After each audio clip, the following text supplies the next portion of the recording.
श्री शिवाय नमस्तुभ्यं दोस्तों, जैसा कि आप सब जानते हो माघ मास का पवित्र महीना चल रहा है। तो कल है 4 फरवरी रविवार की नवमी तिथि, जो कि इस दिन को बहुत ही खास और विशेष बनाती है। दोस्तों, यदि आपके जीवन में धन संपदा की बहुत ज्यादा कमी है, व्यापार में वृद्धि नहीं हो रही है, या आपके जीवन में किसी प्रकार का दुख है, कष्ट है, तकलीफ है, या आपका जीवन जो है परेशानियों से घिरा हुआ है, तो इस वीडियो में आपको एक अचूक उपाय बताया जाएगा जो आपको 7 चने की दाल और छोटे से गुड़ के टुकड़े से करना है। इस उपाय को अवश्य कीजिए। इस उपाय को करने से जितनी भी आपकी समस्याएं होंगी और आपकी मनोकामना होगी ना, वो अवश्य ही पूर्ण होगी।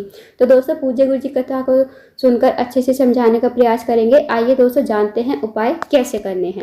यदि आपकी कोई विशेष मनोकामना है, आप चाहते हो मेरी मनोकामना ये जो है पूर्ण हो जाए, आपकी कोई मनोकामना है अधूरी है, बहुत दिनों से पूर्ण नहीं हुई है, तो इस उपाय को अवश्य कीजिए। इस उपाय को करने के लिए आपको जो है 7 चने की दाल लेनी है।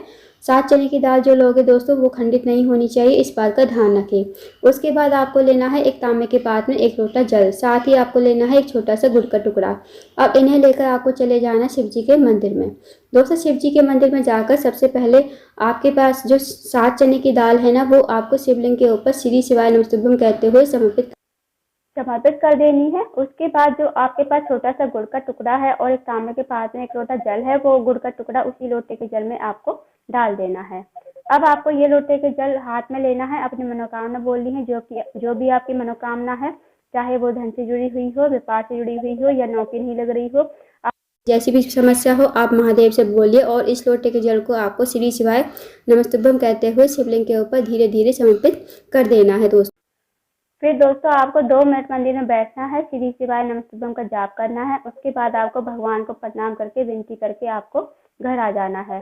तो दोस्तों, इस विशेष उपाय को अवश्य कीजिएगा, बहुत ही अचूक विशेष उपाय है। अब जानते हैं दोस्तों अगले उपाय के बारे में।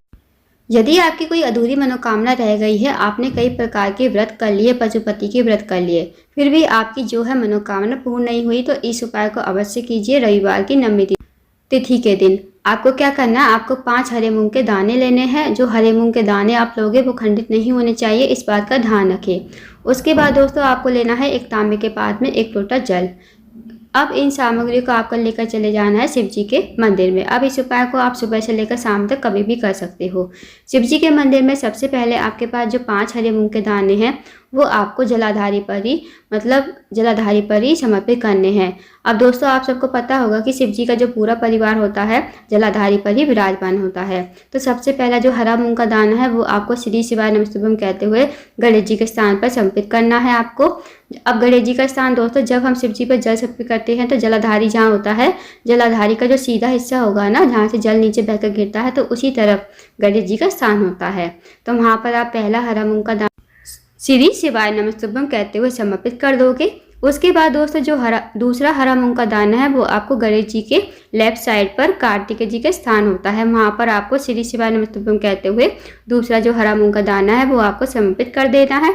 अब तीसरा जो दाना है वो आपको माता अशोक सुंदी के स्थान पर। अब दोस्तों, शिव जी की सबसे छोटी कन्या है माता अशोक सुंदी। जलाधारी पर आप देखना बीच में मोटी सी लाइन बनी होती है, वही माता अशोक सुंदी का स्थान होता है। तो वहाँ पर आपको तीसरा जो हरा मूंग का दाना है वो आपको समर्पित कर देना है श्री शिवाय नमस्तुभ्यं कहते हुए। उसके बाद दोस्तों जो चौथा हरा मूंग का दाना है, वो आपको पार्वती जी के हस्तकमल पर समर्पित कर देना है। अब पार्वती जी का हस्तकमल जहाँ शिवलिंग विराजमान होता है, नीचे आप देखना गोल गोल कटी भाग होता है, वही पार्वती जी का हस्तकमल होता है। तो वहाँ पर आप चौथा जो हरा मूंग का दाना है, वो आपको श्री शिवाय नमस्तुभ्यं कहते हुए समर्पित कर देना है। उसके बाद बचा आपके पास 5वां हरा मूंग का दाना। अब आपके पास 1 लोटा जल है और 5वां जो हरा मूंग का दाना है, आपको लास्ट वाला हरा मूंग का दाना लोटे के जल में डाल देना है। फिर इस लोटे के जल को लेकर अपनी मनोकामना बोलनी है। जो भी आपकी मनोकामना भगवान से कहिए, विनती कीजिए। जो भी आपका कार्य अटका हुआ है, आपकी कोई अधूरी मनोकामना है, बहुत दिनों से पूर्ण नहीं हुई, फिर इस लोटे के जल को आप सबसे पहले गणेश जी के स्थान पर थोड़ा सा जल समर्पित करोगे। उसके बाद कार्तिक जी के स्थान पर, माता सोसुंदी के स्थान पर, फिर पार्वती जी के हस्तकमल पर। अब जो जल बचेगा, जितना भी जल बचेगा, आपको जो है शिवलिंग के ऊपर श्री शिवाय नमस्तुभ्यं कहते हुए समर्पित कर देना है। आपको दोबारा से मनोकामना बोलनी है। जो भी आपकी मनोकामना है भगवान से कहिए, विनती कीजिए और 2 मिनट मंदिर में बैठिए, श्री शिवाय नमस्तुभ्यं का जाप अवश्य कीजिए। उसके बाद आपको प्रणाम करके विनती करके आपको घर आ जाना है। दोस्तों, इस उपाय को अवश्य कीजिए, बहुत ही अचूक विशेष उपाय दोस्तों। इस उपाय को करने से भी आपकी मनोकामना बहुत जल्द पूर्ण होती है। अब जानते हैं दोस्तों अगले उपाय के बारे में। यदि आपके घर में कोई व्यक्ति बीमार है, उसे जो है कैंसर जैसी बड़ी बीमारी हो गई है, तो इस उपाय को अवश्य कीजिए। इस उपाय को करने से जो भी व्यक्ति आपके घर में बीमार है, उसका जो रोग है धीरे धीरे खत्म हो जाएगा। तो आपको क्या करना है, आपको एक तांबे के पात्र में 1 लोटा जल लेना है, साथ ही आपको लेना है एक बेलपत्री। अब इन्हें लेकर आप चले जाना है शिव जी के मंदिर में। शिव जी के मंदिर में पहुंचकर सबसे पहले आपको 1 लोटा जल जो है श्री शिवाय नमस्तुभ्यं कहते हुए शिवलिंग के ऊपर समर्पित कर देना है। उसके बाद दोस्तों, अब जो आपके पास बेलपत्री है वो आपको अपने सीधे हाथ की हथेली पर रखनी है और जो व्यक्ति आपके घर में बीमार है उसकी बीमारी बोलनी है, उसका नाम बोलना है, गोत्र बोलना है, महादेव से प्रार्थना करनी है कि उसकी जो बीमारी है दूर हो जाए, उसका जो रोग है धीरे धीरे खत्म हो जाए।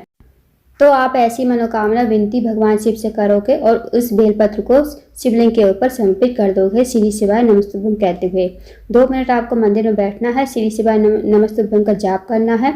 उसके बाद दोस्तों, जो आपने बेलपत्री चढ़ाई है ना, भगवान शिव से विनती करके वो बेलपत्री जो है औषधि के रूप में वहाँ से उठा लेनी है। फिर आपको इस बेलपत्री को लेकर घर आ जाना है दोस्तों। अब जो भी व्यक्ति आपके घर में बीमार है ना, उस व्यक्ति को ये चबा चबा कर खाने को कहना है। अगर वो चबा चबा कर नहीं खा सकता बेलपत्री, तो आप इसे सुखाकर पाउडर बना लीजिए, फिर इसे पानी में घोलकर या दूध में घोलकर दे दीजिए। आप ऐसे भी इस उपाय को कर सकते हो। ऐसे भी वो अगर इस बेलपत्री को खाता है तो उसका जो रोग है धीरे धीरे खत्म हो जाएगा, उसकी बीमारी ठीक हो जाएगी, वो रोग मुक्त जरूर हो जाएगा। तो इस उपाय को अवश्य कीजिए दोस्तों। इस उपाय को करने से उसकी जो भी बीमारी है खत्म हो जाएगी। अब जानते हैं दोस्तों अगले उपाय के बारे में। यदि आपके जीवन में धन की कमी है, पैसों की तंगी है, या फिर आर्थिक समस्या से बहुत ज़्यादा परेशान हो, या आपके घर में बहुत ज़्यादा कलेश रहता है, लड़ाई झगड़ा बना रहता है, घर में सुख शांति समृद्धि बिल्कुल भी नहीं है, भाई भाई में विवाद होता है, या फिर पति पत्नी विवाद होता रहता है, तो इस उपाय को अवश्य कीजिए। इस उपाय को करने के लिए आपको लेना है 1 चावल का दाना, 1 शमीपत्र, 1 बेलपत्र और साथ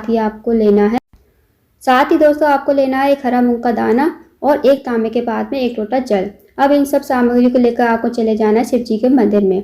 अब दोस्तों, जो आपके पास 4 सामग्री है ना, 1 चावल का दाना, 1 शमीपत्र, 1 बेलपत्र और 1 हरा मूंग का दाना, अब ये चारों जो है आपको लोटे के जल में डाल देना है। आपको सबसे पहले 4 बार श्री शिवाय नमस्तुभ्यं का जाप करना है। जब आप ये सामग्री डालो तो उससे पहले 4 बार श्री शिवाय नमस्तुभ्यं बोलो।